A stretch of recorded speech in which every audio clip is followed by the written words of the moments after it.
What's going on, my Nintendo fans? I hope you're all doing fantastic today.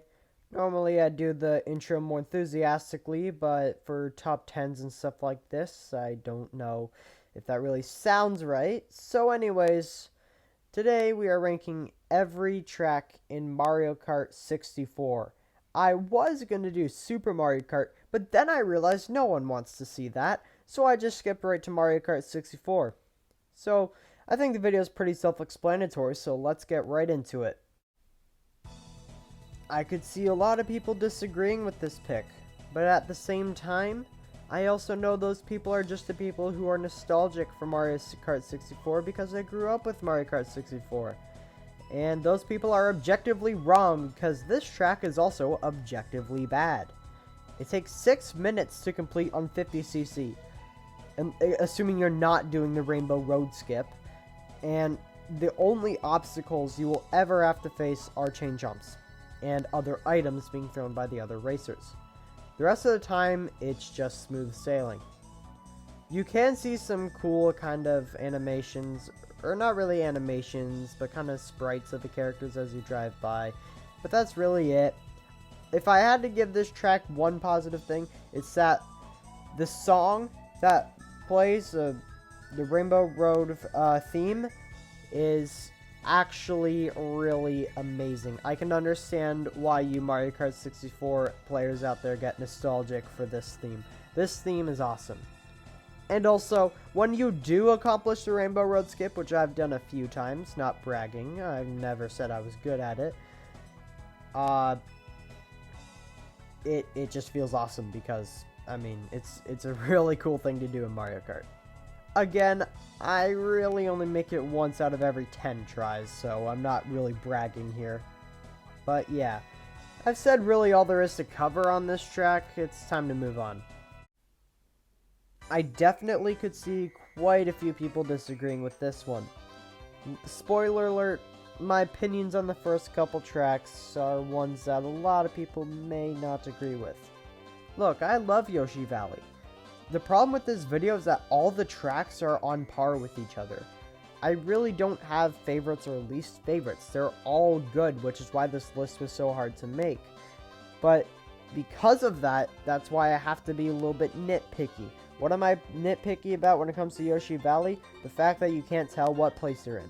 That's always felt wrong to me. I never know what place I'm in, and that kind of feels weird. I don't know if I'm winning or losing unless I happen to see some other racers to kind of give me a clue. For all I know, I'm in dead last, and everyone's zoomed past me because the computer players I find always go faster than you in this game, even when you're behind them. I mean, they are supposed to go faster when you're in front of them. It's called rubber banding. It's when you're in first place, the computer players speed up. Anyways, I'm getting off topic. Basically, this track always felt a bit off to me. It just felt like I was taking random paths and hoping for the best, which is kind of what the developers were going for. But it's just not my kind of style when it comes to Mario Kart track. I do like the remake in Mario Kart 8, but this version just kind of feels weird to me. And when you fall off, it takes 5 years to get back to the top.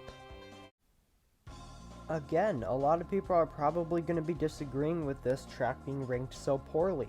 But again, I'm trying to nitpick the silliest things possible so I can justify why some tracks are where they are, because like I said before already, these tracks are all on par for me. I don't have favorites really. I like them all almost equally, which is why this list was so hard to make.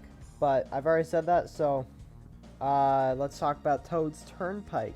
So Toad's Turnpike, it's a very interesting track. A lot of people either really like it or really don't like it. I personally like it, but I do find it can be very closed in. It can be very narrow, and that's something I'm not a huge fan of when it comes to Mario Kart tracks. I don't like tracks that are overly narrow, and especially when there's cars, because those cars are going to be really hard to avoid. Although, one thing I love about this track is the fact that you have to veer off to the side to grab item boxes. To me, that's awesome. I like that. I think that's cool. You have to go out of your way to get items, and I think that's a nice touch. I don't know why but I've never been a big fan of this track. I don't know whether it's the ice physics or how it's an almost way too open of a track, or if it's that narrow tunnel where I always crash into the wall no matter what I do. I don't know what it is about Sherbert Land, but I've never been a huge fan. Again, all the things I've just listed are kind of why I'm not a huge fan of it. It just never really had anything that interested me about it. It's always just kind of been another track. It's never really been a track that I have anything I like about it. And not saying that's a bad track, but it's definitely not the best. That's really all I have to say about it. I mean, I've covered pretty much everything there is about the track, except the penguins. Which the penguins aren't too bad, but they're a little annoying when you're in the tunnel. But anyways, let's move on. I've never been a huge fan of Frappe Snowland either. To me, this track just, again, doesn't really have anything that I like about it in particular. I mean, it's not terrible, but most of the track just has no obstacles or anything you have to dodge whatsoever, except for that one part with all the snowmen. But let's be real, those snowmen are really, really, really annoying. They're not too bad to dodge, but they can be a little challenging when you factor in Mario Kart 64's controls, how it can be a little hard to turn at times, especially when you need to do a quick one. And if you do run into one of the snowmen, it's not like one of the more modern Mario Karts. Well, you'll just take a little spin, that's it, then you can continue on with your life. No, you get full on thrown into the air, and it takes like an entire 2 years for you to get going again. I don't know why, maybe there are bombs inside the snowman, but it's just weird to me, and I've never been a huge fan of this track, but I don't know why. I do like that one section where it's kind of like a narrow path. It's always kind of been a nice snow kind of aesthetic, and I kind of like that.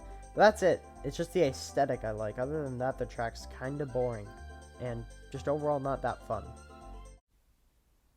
I bet a lot of you are surprised this one's being ranked so well on the list, especially considering how simple it is. But this is the first track where I don't really have anything to nitpick about it. It's just kind of simple, and it's a great start to Mario Kart 64. If you're going to get used to drifting, this track is not bad to start on.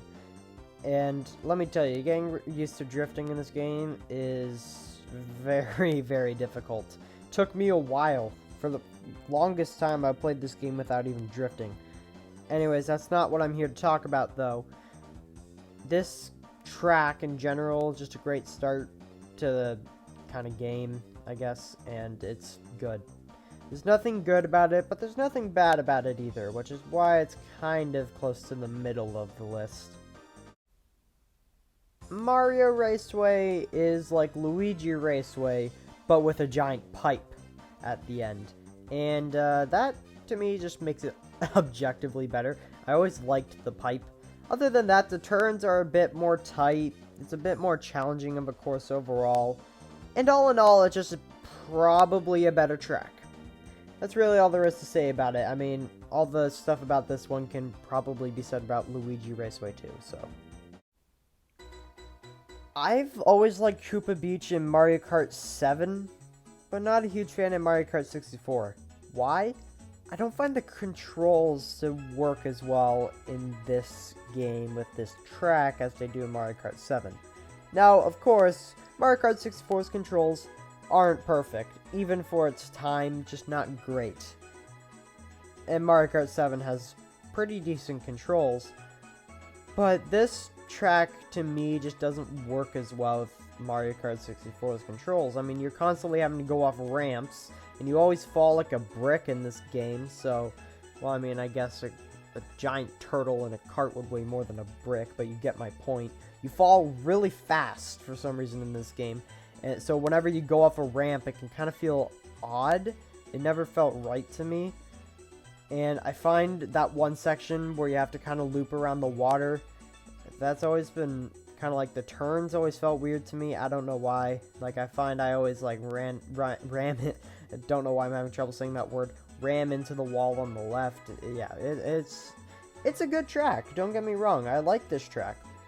It's just not great. I'm just explaining why it's not closer to number 1 on the list. it could be better.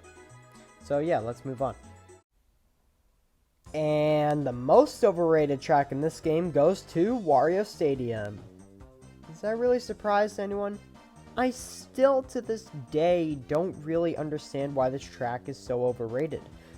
It's just a bunch of ramps. What's the big deal? There's no obstacles or anything. It's just ramps. Sure, I could see a remake of this track being a ton of fun, especially considering how many tricks you could do. And with the way Mario Kart 8's been revamping tracks, I'd be curious to see how they pull this one off. But in this game, it's just okay. Like, it's just ramps. And the ramps feel weird because, again, falling in this game is you fall really fast, and that just makes going off ramps feel weird and clunky. To me, this track's okay. I don't mind it. But it's not great, and I don't love it. It's never a track I'm too excited to play. Yeah, I like Moo Moo Farm. What, are you surprised? I mean, it's not great, but compared to some of the other tracks in this game, it's very well paced. The Monty Moles are cool, but that's it. It just doesn't really have anything bad about it, so I'm not really going to complain about it. It's kind of one of the only tracks in the game that I can point to and say there's nothing good but nothing bad. And yeah, well, I mean, like I said, the Monty Moles are cool and the pacing's good, but I mean, that's it. That's not a lot. That's not really a lot going for it. It doesn't have a lot to stand out. But yeah, it's pretty good. It's not as good as Moo Moo Meadows, in my opinion, but it is still good. I've always really liked this track. In case you couldn't tell, we're getting to the part of the video where I start to like this game and its tracks. And we're starting with Calamari Desert. I've always just liked kind of the openness of this track. You feel like you're really in a desert. Everywhere you look is desert, and that's exactly how a desert should feel. I don't know why I'm putting extra emphasis on desert, but I think it gets my point across. And I always kind of like the kind of song playing behind it. It always kind of fits with the feel to me. I've just always kind of liked this track. It's just always been nice and calming for me. And of course, I like the train. I don't know why, but the train just kind of adds to the Western aesthetic, of course. And it's just cool. Also, you can drive through the tunnel. Yeah, that's something cool a lot of Mario Kart tracks don't really offer anymore. It sucks that they took that out in Mario Kart 7 because it's really fun to do. But yeah, I like this track. This track's pretty good. I like Royal Raceway. It's cool. I like just how kind of simple it is. Not overly complicated while still feeling like a pretty decent track. I like the giant ramp you go off of and all the air balloons and all that stuff. Most of all, I like how you can drive up to Peach's castle. Again, that's something a lot of modern Mario Kart games don't really offer you, and it sucks that Mario Kart 8 took out the ability to drive up to the castle. Why do the modern Mario Karts get rid of all the fun? Anyways, this track's pretty good. I like it. It doesn't really have anything bad about it. It has quite a few good parts I like, so yeah, it's good. I've always kind of liked this track. I mean, at this point, I'm saying I pretty much like it. Again, none of the tracks in this game are really anything too impressive when compared to the modern Mario Karts. But the last couple tracks I've been mentioning, and the next couple ones as well, are just overall pretty good ones. I've always liked this track because, I mean, the boulders.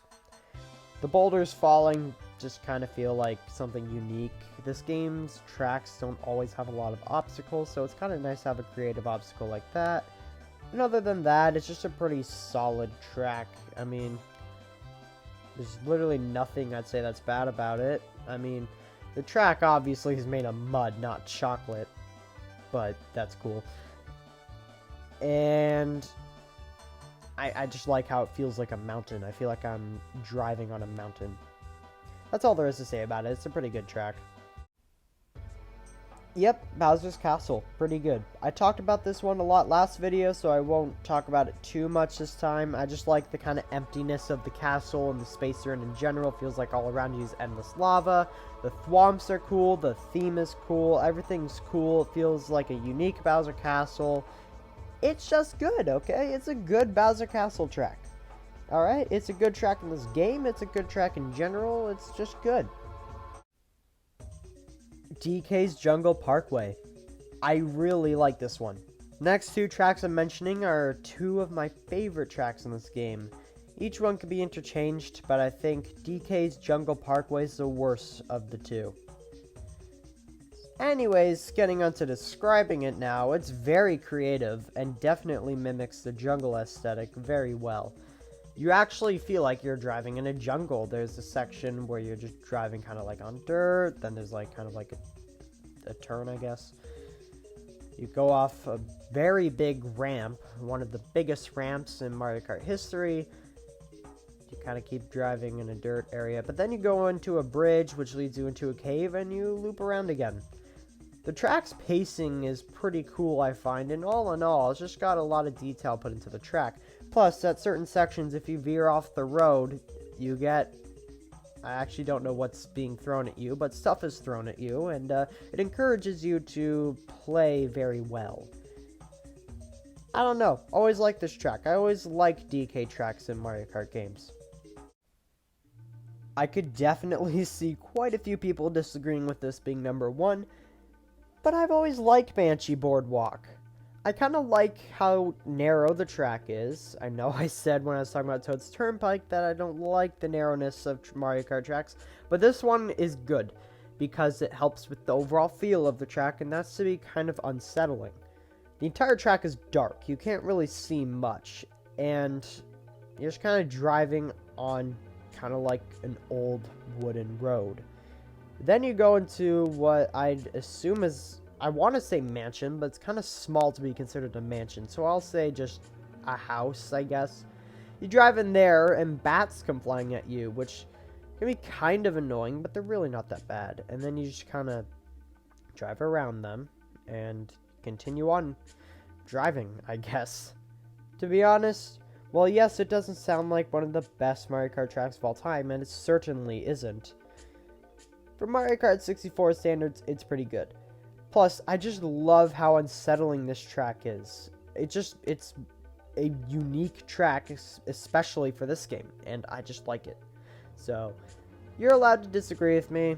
I can understand if you do. This is kind of an odd pick for number one, but it also could be interchanged with DK's Jungle Parkway, so keep that in mind. So anyways, that was me ranking every single Mario Kart 64 track. I hope you enjoyed this video. The weird thing about Mario Kart 64 is I find the more I play it, the more I tend to like it. I don't know. Let me know if that's the way you feel about it, because I find it's one of the few Mario Karts that grows on me. Anyways, like and subscribe if you'd like to see more content like this, and I will see you in the next video. Bye-bye.